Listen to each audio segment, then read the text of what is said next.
Hello friends, स्वागत है आप सभी लोगों का एक बार फिर से। तो दोस्तों, लास्ट वीडियो में हमने क्या पढ़ा था? लायबिलिटीज ऑफ द कंपनी, और हमने स्टार्ट किया था rights of the company secretary. तो उस वीडियो में थोड़ा सा मुझे अर्जेंट कॉल आया था, जिसकी वजह से थोड़ा सा इंटरप्ट हुआ था। तो आज हम वापस से पढ़ेंगे राइट्स ऑफ कंपनी सेक्रेटरी। तो राइट्स जो होता है सेक्रेटरी का, वो कंपनीज एक्ट के थ्रू मिलता है, बोर्ड ऑफ डायरेक्टर्स के थ्रू मिलता है और शेयर होल्डर्स के थ्रू मिलता है। तो कुछ अधिकार हम पढ़ते हैं सेक्रेटरी के, जैसे कि right to control and supervise the working of their department. Secretary क्या करेगा? जो भी उसका डिपार्टमेंट है, उस डिपार्टमेंट्स को कंप्लीटली वो सुपरवाइज करेगा और कंट्रोल करेगा। वो ये ध्यान देगा कि उस डिपार्टमेंट की वर्किंग सही तरीके से चल रही है या नहीं चल रही है। नेक्स्ट पॉइंट होता है right to indemnified by the company if any loss suffered while performing duties. अगर वो कोई ड्यूटी अगर वो परफॉर्म कर रहा है, अगर उस वक्त अगर उसको कोई लॉस हो जा रहा है, तो वो कंपनी को इंडेमनिटी फाइट करता है। Next point, right to sign the document requiring authentication by the company as a principal officer. तो सेक्रेटरी एक बहुत बड़ा ऑफिसर होता है और उसको बहुत सारे डॉक्यूमेंट्स पे ऑथेंटिकेशन के लिए सिग्नेचर करने रहते हैं। तो कुछ डॉक्यूमेंट को साइन करने का अधिकार है उसके पास। And obviously right to receive remuneration, क्योंकि वो कंपनी का एम्प्लॉई है तो सैलरी तो लेगा ही। नेक्स्ट पॉइंट है रोल ऑफ कंपनी सेक्रेटरी। तो with increased emphasis on good governance, the role of secretary protecting stakeholder interest and expanded significantly, and the role can be categorized into three key areas. देखो, अभी ना ज़्यादा जो joint stock companies होती हैं, उनका main focus होता है कंपनी का गुड गवर्नेंस। कंपनी को सही तरीके से चलाना है, कंपनी की एफिशिएंसी बढ़नी चाहिए, प्रॉफिटेबिलिटी बढ़नी चाहिए, जिसकी वजह से सेक्रेटरी का रोल बहुत इंपॉर्टेंट हो जाता है। सेक्रेटरी का रोल बहुत एक्सपांड हो गया है। तो कंपनी सेक्रेटरी एक स्टैट्यूटरी ऑफिसर के तौर पे काम करता है, एक कोऑर्डिनेटर के तौर पर काम करता है और एक एडमिनिस्ट्रेटिव ऑफिसर के तौर पे भी काम करता है।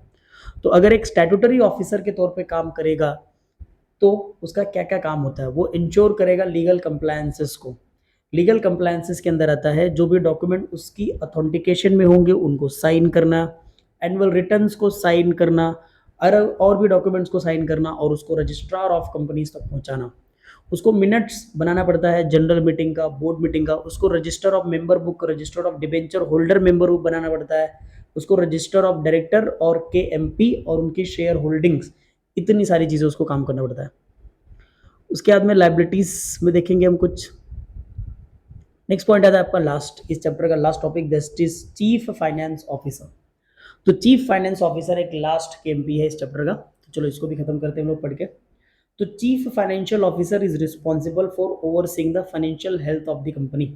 उसका काम होता है managing the finances of the company, and this role include the financial planning, risk management, record keeping, financial reporting. उसका काम क्या रहता है? फाइनेंशियल प्लान करना, कौन सा पैसा कहाँ जाएगा और कहाँ से पैसा आएगा, ये उसका काम है। कोई अगर प्रोजेक्ट बन रहा है तो कितना बेटर होगा, ये उसका काम रहेगा।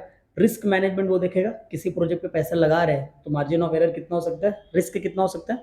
रिकॉर्ड कीपिंग, पैसे से रिलेटेड जो भी फाइल्स है, जो भी रिकॉर्डिंग से वो करेगा। और उसके बाद में रिपोर्ट बनाएगा, फाइनेंशियल रिपोर्ट, कंक्लूजन्स बनाएगा, अच्छा है कि बुरा है, इस प्रोजेक्ट पे पैसे लगाना। तो चीफ फाइनेंस ऑफिसर की कुछ जिम्मेदारियां भी होती हैं, चलो वो भी देख लेते हैं।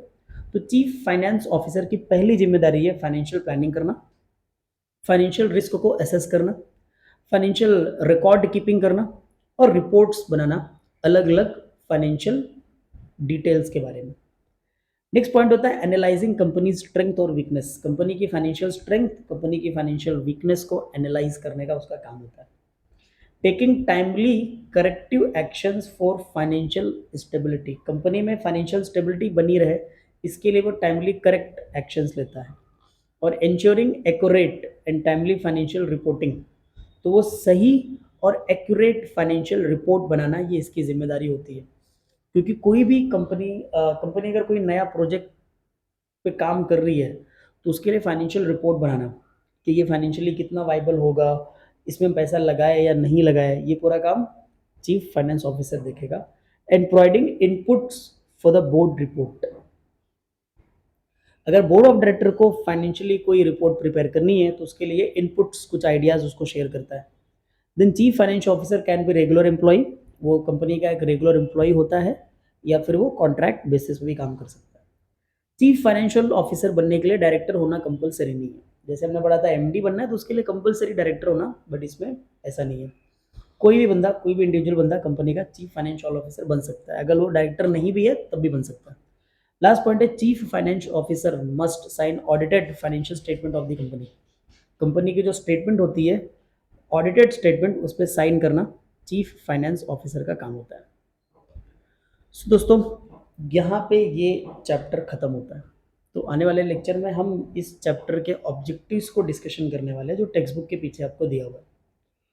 तो अगर आपको ऐसे ही वीडियोस चाहिए तो आप चैनल को सब्सक्राइब करो, लाइक करो, ज़्यादा से ज़्यादा लोगों तक शेयर करो, एंड आई एम ट्राइंग कि हम क्वालिटी कितनी ज़्यादा बेटर कर सकें।